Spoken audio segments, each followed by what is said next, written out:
দুষ্কৃতকারীরা যারা আজকে এই বাংলাদেশে বিভিন্ন জায়গায় দোকানপাট ভাঙচুর, মানুষের টাকা পয়সা দোকানপাটে মালামাল লুটতরাজ শুরু করে দিতে, তারা মনে করতেছে যে তারাই নাকি যুদ্ধ করে এই দেশ স্বাধীন করেছে। সংগ্রামী প্রিয় ছাত্র ভাইয়েরা, আমরা সবাই আজকে একমত হয়ে এখানে একমত হয়েছি এই জন্যে এই দেশ আমাদের সবার, এই দেশ ছাত্র ভাইদের, এই দেশ বৈষম্য বিরোধী ছাত্র আন্দোলনের, এই দেশ কৃষক ভাইদের। আমরা সবাই রুখে দাঁড়ালেই ইনশাল্লাহ এই বাংলাদেশ রুখে দাঁড়াবে।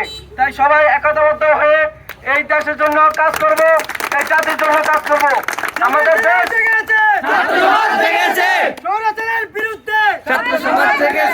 সংগ্রামী ছাত্র ভাইয়েরা, আমরা কেউ বিশৃঙ্খলা সৃষ্টি করবো না এবং কি সবাই এই বাংলাদেশকে একটি স্বাধীন দেশ হিসেবে গড়ে তোলার জন্য সবাই সবার জায়গা থেকে আপনার চেষ্টা করতে হবে।